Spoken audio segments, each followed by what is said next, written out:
Bem-vindos a mais um vídeo do canal. Hoje a gente vai falar sobre recrutamento e seleção. A nossa parte de unidades, de RH e recursos humanos. A gente está com esses... A gente fez o primeiro vídeo de recrutamento e seleção, fez o segundo vídeo. Hoje é não cometa esse erro, como a gente avaliar currículos. Primeiro a gente fez como a gente faz o recrutamento e seleção, parte 1. A parte 2 foi como a gente encontrar talentos, e a parte 3 a gente vai falar sobre currículos. Aí fica uma coisa, a gente seleciona, eu falo de pré-recrutamento e seleção, que é selecionar os papéis, né? Na verdade, são selecionar pessoas. E vamos ver a visão da minha inside aí, do Felipe falando.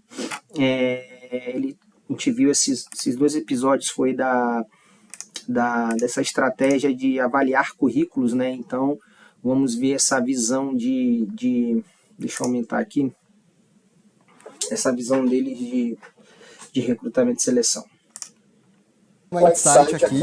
Hoje a gente vai falar um pouquinho sobre um método que é super comum no recrutamento e seleção, que é a avaliação de profissionais pela leitura do currículo. Esse método, por mais que seja tradicional, é bastante problemático. E a gente vai acompanhar agora um pouquinho por quê. Pessoal que está assistindo agora o vídeo, se vocês contratam profissionais olhando somente o currículo deles, é melhor parar de fazer isso agora. E eu vou te explicar o porquê. A ideia é que no passado, a leitura de currículos era uma coisa bastante comum. Era uma maneira mais tradicional da gente poder conhecer um candidato e entender se ele fazia sentido para a nossa empresa. Imagina que no passado, a gente fazia o recrutamento e seleção, grande parte, de uma maneira presencial. Os candidatos deixavam seus currículos com uma empresa, um empregador, e a partir dessa informação era tomada a decisão de quem deveria seguir para uma etapa de entrevista ou qualquer coisa desse gênero. Atualmente, a gente trabalha com o recrutamento e seleção no formato que é online. Então, o que antes eram poucos currículos que chegavam para uma determinada posição, hoje se transformam em dezenas, centenas, milhares de candidatos que se inscrevem para uma vaga. Quando a gente tem um portal conveniado com a nossa empresa, costumam chegar muitos candidatos, e olhar currículo por currículo é uma maneira bem pouco estratégica de selecionar a pessoa que vai fazer parte da sua empresa. Olhar para o currículo de cada pessoa pode ser um processo que vai ser muito demorado e não vai ser muito estratégico para a sua empresa. Então, como que a gente lida com isso?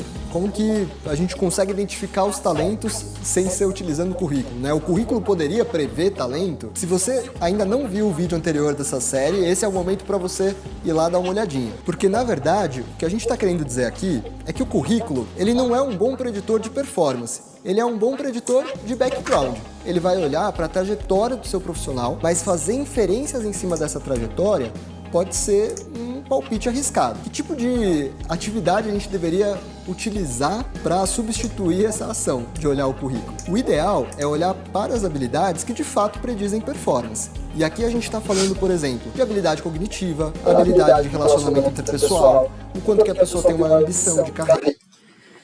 Engraçado que se você pegar, é sempre bom a gente deixar sempre anotado. Eu coloquei aqui 3 no papel aqui. Todos os vídeos a gente vai falar disso. Recrutamento e seleção, a gente fala de habilidades. Quando a gente fala de habilidades, é habilidades cognitivas, habilidades de ambição, habilidades, aí ele colocou uma habilidade de relacionamento interpessoal, como você trabalha em equipe e tudo. Então, a gente fala muito de muitas coisas, mas a gente acaba que a gente volta sempre para a mesma estratégia. Habilidade cognitiva, habilidade de ambição, habilidade de relacionamento interpessoal e ambição de carreira.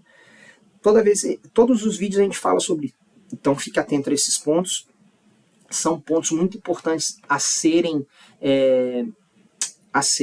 batidos quando você vai fazer um recrutamento de seleção. Mas muito interessante. Mas tudo acaba com a gente ver habilidades seus traços de perfil. Isso são fatores mais difíceis da gente alcançar pela leitura de um currículo. Um outro ponto importante é identificar que a leitura de currículo somente para o recrutamento de seleção pode acabar impactando os fatores de diversidade do seu processo. Vou te explicar por quê. Basicamente, a gente vive um cenário de bastante desigualdade e, naturalmente, se a gente olha por meio de alguns critérios como a formação de uma pessoa, a universidade que ela cursou, as empresas que ela passou, é possível que a gente acabe se direcionando para um grupo de candidatos que é um pouquinho mais do mesmo. E a ideia é a gente não focar num grupo que seja mais do mesmo, né? Porque a diversidade vai trazendo novas ideias, novos objetivos, e isso vai ajudando a empresa a crescer também. Além desse ponto da desigualdade social, é importante a gente olhar também para os vieses inconscientes que existem na cabeça do recrutador, né? Os vieses, eles são naturais, todo mundo possui eles, e é algo que a gente acaba levando em consideração na hora de tomar uma decisão. Mas esses vieses podem ser prejudiciais para o seu processo, na medida em que, geralmente, algumas pessoas acabam sendo favorecidas em relação às outras por conta da formação, por conta de gênero ou de uma série de outros fatores. Para vocês terem uma ideia, existe um estudo do National Bureau of Economic Research nos Estados Unidos que identifica que a própria origem do nome de um candidato pode interferir no quanto ele é chamado para uma entrevista. Então fizeram uma pesquisa onde pegaram candidatos com nomes de origem africana e nomes de origem europeia, comparando esses candidatos com as mesmas qualificações profissionais, sem nenhuma foto, currículos idênticos.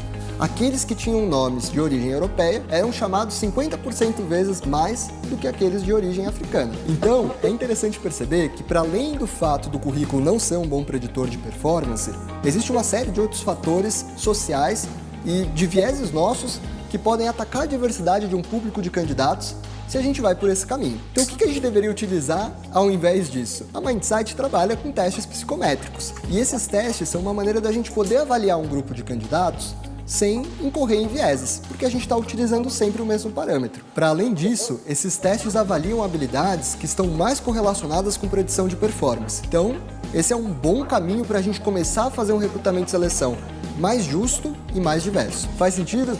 Se você curtiu, se inscreve no canal para você receber. Muito interessante isso, gostei bastante. Vamos lá, e aí todos os créditos à Mindsight Brasil.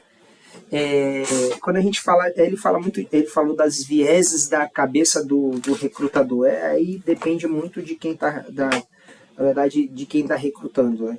Mas concordo com ele que a gente tem que fazer a gente precisa de uma estratégia, e a estratégia da Mindsight que eles fazem são testes psicométricos que avaliam a habilidade do candidato. Top, eu acho que isso, habilidades aí são habilidades cognitivas, habilidades de relação interpessoal e ambição de carreira. Isso é muito importante, então eles batem bastante nisso, eles falaram muito isso, concordo com eles. Eu acho também que, além da pessoa, ambição, acho que você tem que ver algumas coisas, porque tem gente que também no trato ali e aí é muito relação interpessoal, tá bom? Relação interpessoal, assim, a pessoa ter tato com as outras. Então, eu acho que isso é muito importante. Se você gostou, vai lá na Mindsight, dê uma olhada nos vídeos deles, são muito interessantes. Então, foi muito bacana essa terceira aula de como ver na verdade, de como fazer a seleção, não só pelos currículos. Na verdade, você pode fazer testes. E aí não só, eles fazem testes psicométricos, né? Você pode fazer outro tipo de teste, você pode fazer uma avaliação, alguma coisa, dependendo muito da direção que você quer tomar. Na parte de restaurantes, eu acho que a gente pode fazer uns testes, e aí esse teste de performance é muito importante na parte da área de alimentação. Eu acho que isso é muito importante, também cognitivo também faz sentido. Mas é isso, se você gostou, dá o like, a gente vai fazer mais vídeos e estou gostando bastante de tocar nesse assunto que eu acho que é o alicerce aí para a gente contratar, porque não adianta também a gente contratar errado, como é que a gente vai treinar, como é que a gente vai falar de gestão, como é que a gente vai falar de serviço, sem ter as pessoas engajadas e certas, sem ter os talentos certos. Mas é isso, até o próximo vídeo.